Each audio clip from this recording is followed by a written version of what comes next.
মেরাজের রাতে নবীজি এমন লোকদের দেখলেন।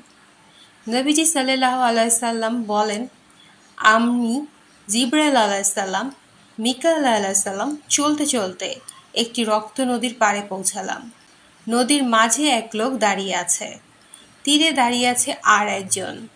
তার কাছে কিছু পাথর আছে। নদীর ভেতরের লোকটি তীরে এসে যখনই উঠে পড়ার চেষ্টা করে, তখনই তীরের লোকটি তার মুখ বরাবর পাথর ছুঁড়ে তাকে আগের জায়গায় ফিরিয়ে দেয়। যতবার উঠার জন্য অগ্রসর হচ্ছে, ততবারই মুখের উপর পাথর ছুঁড়ে পূর্বের জায়গায় ফিরিয়ে দিচ্ছে। আমি বললাম, এ কে? জিবরাইল আলাইহিস সালাম ও মিকাইল আলাইহিস সালাম উত্তর দিলেন, নদীর ভেতরের লোকটি একজন সুদখোর। বুখারী 2085। মেরাজের রাতে নবীজি সাল্লাল্লাহু আলাইহি সাল্লাম এমন লোকেদের দেখলেন যাদের পেট ছিল একটি গৃহের মতো।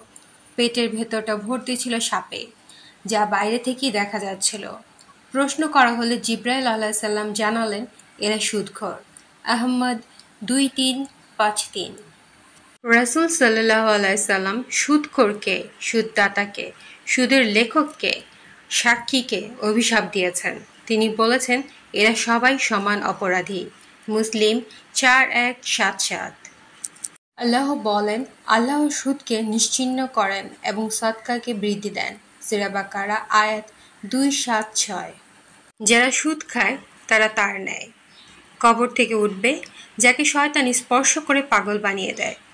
এটা এই জন্য যে তারা বলে ব্যবসা তো সুদের মতোই, অথচ আল্লাহ ব্যবসাকে হালাল করেছেন এবং সুদকে করেছেন হারাম। সূরা বাকারা আয়াত 275।